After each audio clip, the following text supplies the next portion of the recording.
à tous et à toutes, on se retrouve aujourd'hui pour une nouvelle vidéo où je vais massacrer mes cheveux en direct juste pour vous. Quand je dis en direct, c'est en diffusé étant donné que la vidéo n'est pas en direct, mais vous m'avez compris. Comme vous pouvez le voir, ça fait un moment que je ne suis plus allée chez le coiffeur, la couleur est une véritable catastrophe. J'ai décidé de rafraîchir tout ça et pour ce faire, je vais décolorer ma couleur actuelle et recolorer par-dessus pour récupérer une couleur brillante et éclatante. Alors, comment faire ces colorations quand comme moi on est une grosse quiche qui ne sait ni se maquiller ni se colorer correctement? Eh bien c'est simple, on fait ça à la one again. Et donc aujourd'hui je vais vous montrer un petit peu comment je procède pour me refaire ma coloration. Alors vous verrez que je suis très nulle là-dedans, mais comme on dit, il faut ce qu'il faut, hein. Malheureusement je n'ai plus vraiment le temps d'aller chez le coiffeur avec le travail, etc. Donc je fais ça moi-même pour gagner du temps et accessoirement un petit peu d'argent. En général quand je veux me teindre les cheveux, comme j'ai tendance à en mettre absolument partout, je choisis une tenue assez confortable qui est facile à enlever et à remettre, et surtout pour laquelle je m'en fous un petit peu si je fais des taches dessus. Donc en l'occurrence ici c'est un superbe pyjama, une pièce de chez Primark avec des petits chats dessus, c'est très mignon. Il est bien pratique parce que je peux facilement l'enlever et le remettre. Ça me permet d'aller de ma chambre à ma salle de bain sans laisser à mes chers voisins la vue merveilleuse de ma poitrine. Sinon j'ai un peu tendance à faire ça à moitié à poil, je l'avoue. Ne me jugez pas, on sait tous que vous faites tous pareil chez vous. Une fois que j'ai ma tenue confortable pour laquelle je m'en fous de faire des tâches, hein, c'est un pyjama qui me sert principalement, pas vraiment pour dormir, mais plutôt pour glander chez moi quand j'ai rien à foutre, pour bricoler quand je sais que je vais utiliser de la colle, des produits qui tâchent un petit peu, etc. Ou encore pour ouvrir au livreur de bouffe le dimanche soir quand je me commande ma nourriture en livraison à domicile parce que j'ai rien mangé de la journée, que je pète la dalle et que j'ai la flemme de faire la cuisine, d'autant que mon frigo est vide. Vous aurez tout sur ma vie. Donc voilà, une fois que j'ai ma tenue confortable que je peux tâcher sans problème, je passe à la deuxième étape.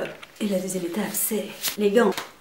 Alors pourquoi est-ce que je mets des gants? Et bien tout simplement parce que sinon mes mains vont être toutes tachées. Même si je trouve ça en général très joli, ça part difficilement et t'as quand même l'air un peu con quand tu te promènes avec des paumes bleues après. Je vais commencer par mélanger ma base. J'ai pris des produits que j'ai trouvés dans un magasin spécialisé pour les produits de coiffure près de chez moi. Donc j'ai pris de la crème en 40 pour bien éclaircir et bien sûr la poudre décolorante qui va avec. Il faut qu'on mette 2 cuillères à soupe de poudre pour 4 cuillères de produit. Normalement il faut laisser poser 45 minutes, mais comme ici mes cheveux sont déjà fort clairs, je vais quand même observer l'évolution pour éviter qu'ils deviennent trop élastiques et qu'ils tombent, ce qui est un petit peu ma plus grande frayeur. Une autre étape que j'ai oublié de mentionner, je mets toujours un petit essuie sur mon plan de travail, tout simplement pour éviter de foutre des taches partout sur le bois qui a déjà bien souffert. Une fois que j'ai mélangé la poudre avec le liquide, et bien je mélange. Alors je précise que j'y connais absolument rien en produit de coiffure, donc j'écoute juste les conseils qu'on me donne en magasin. Parce que, ben voilà, un jour, j'y crois, j'arriverai à être une vraie fille qui est hyper calée en produits de beauté, en cosmétiques, en produits de coiffure, etc. Mais en attendant, je suis juste une branquignole qui fait n'importe quoi avec ses cheveux et sa peau, etc.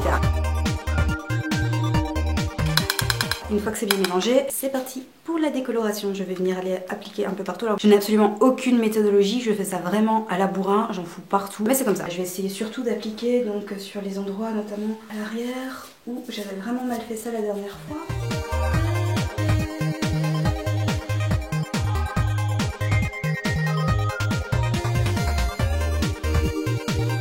Que ça pose et que ça prenne un peu, on peut voir que ça a déjà bien éclairci au niveau des racines. En général, pour m'occuper pendant que ça pose, je commence par nettoyer tout le matériel, les tâches que j'ai éventuellement laissées tomber sur le sol, et puis je fais comme tout le monde, je glande sur Facebook, sur les réseaux sociaux, etc. en prenant soin bien évidemment d'enlever mes gants au préalable pour ne pas abîmer tous mes appareils. Et voilà, ça fait déjà presque 20 minutes que ça pose, donc ça a bien décoloré ici. Ça a bien évidemment moins bien pris ici. Avant d'avoir les cheveux roses, en fait, ils étaient noirs. Et donc c'est pour ça qu'ici, il y a toujours des zones de cheveux qui sont plus foncées. C'est les zones qui étaient noires et qui ont beaucoup plus de mal à décolorer, évidemment. Mais voilà, comme le reste est déjà assez bon, je pense j'ai tout doucement passé au shampoing. Je ne vais pas me filmer toute nue sous la douche, désolé messieurs. Et je reviens tout de suite après.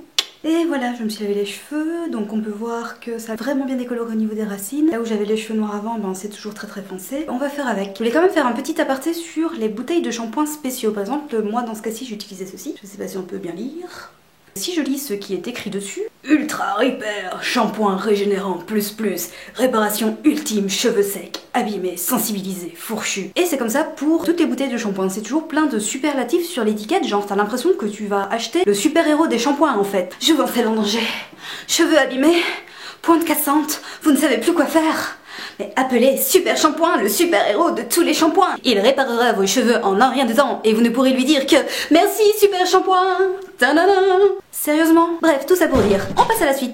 Moi j'utilise les produits Stargazer, j'ai jamais eu à m'en plaindre, j'ai jamais essayé d'autres colorations. La tenue est relativement bonne, je dirais sur les coloris plus clairs évidemment ça décolore beaucoup plus vite. Mais sur les coloris foncés et bien vifs, en général il suffit de refaire la coloration toutes les 3 semaines et ça se tient plutôt bien. Donc je vais commencer par le rose. Et au passage vous avez remarqué, le maquillage c'est super avec la douche, ça me donne un air un petit peu... Bonjour, je suis dépressive, ça fait 10 jours que je pleure, on continue dans ma chambre, mon maquillage est tout coulé, mon dieu mais que vais-je faire? Bref, donc on passe à la suite je disais. J'ai mis une petite dose au fond de mon pot.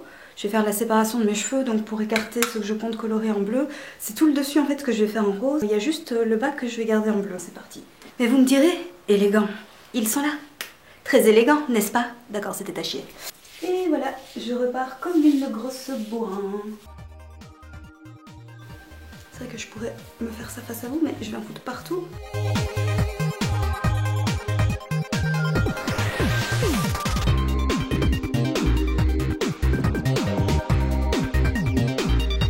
Donc voilà pour le rose. Comme vous constaterez quand je disais que je fais ça vraiment comme une bourrin, que je fais ça n'importe comment et que j'en fous partout, jugez pas vous-même. Appelez-moi Milouki la balafre colorée. Je vais d'abord commencer par un petit peu nettoyer tout ça, donc en général j'utilise bêtement des lingettes humides démaquillantes pour essayer de faire partir toute cette merde. C'est beau, j'ai le front tout rose. Je suis comme un schtroumpf mais en rose.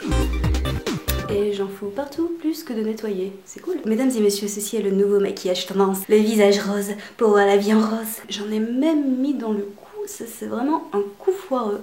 Putain mais comment j'ai fait mon compte quoi? On dirait vraiment que je viens de me faire massacrer la gueule à coups de myrtille ou je sais pas trop quoi. Je suis un cas désespéré et désespérant. Franchement c'est abusé. Autant d'habitude j'en fous un petit peu partout, beaucoup sur moi, mais là c'est la première fois que j'en ai autant sur le visage. Le monde est mal foutu ou pas.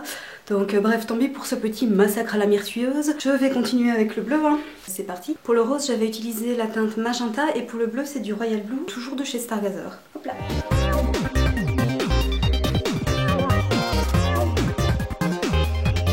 Et donc voilà, une fois que les deux couleurs sont posées, il n'y a plus qu'à attendre que ça pose. Donc en général, une demi-heure, 3 petits quarts d'heure, grand maximum. Vous aurez vu que je fais vraiment ça comme une bourrin en mode balèque. Tout simplement parce que au final, le rose et le bleu, quand ça se mélange, ça donne du mauve.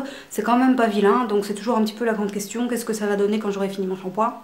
J'en sais rien du tout, mais dans tous les cas, je me dis ça ne peut pas être pire que ce que j'avais avant. On se retrouve tout à l'heure après le shampoing. Milouki parviendra-t-elle à sauver sa peau de toutes les traces roses qui l'envahissent? Pourra-t-elle masquer les traces du crime désastreux qui a pris place dans sa salle de bain? Et surtout, réussira-t-elle sa coloration? Que de questions, toutes les réponses, bientôt, dans un instant, ne quittez pas. Super shampoing! Et voilà, j'ai fini de me rincer les cheveux. Alors, est-ce que le résultat est au rendez-vous ou est-ce que j'ai lamentablement foiré des zones? Il n'y a plus qu'à sécher pour le savoir, c'est parti!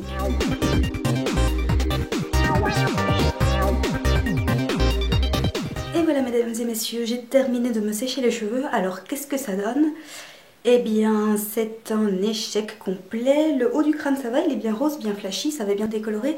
Par contre ici on peut voir qu'il y a quelques mèches qui n'ont vraiment pas bien pris. J'ai vraiment étalé ça comme une bite. Et les mèches qui étaient déjà plus foncées de base, comme j'ai appliqué la même chose partout sans décolorer plus, là où c'était plus foncé, ben forcément ça a beaucoup moins bien pris aussi. Moralité de cette histoire, quand on ne sait pas faire les choses soi-même, on évite de le faire au risque de passer pour une grosse débile devant tout le monde et de devenir la risée des internets. Voilà, il n'y aura plus qu'à ce que je trouve du temps pour me prendre un rendez-vous chez un vrai coiffeur qui saura un petit peu rattraper ça. En attendant, je repasserai un petit coup de coloration prochainement histoire de rattraper un petit peu les dégâts. Mais je suis quand même plus ou moins assortie à mon merveilleux t-shirt licorne de chez Primark et ça, c'est classe. Je vous dis à bientôt pour une autre vidéo.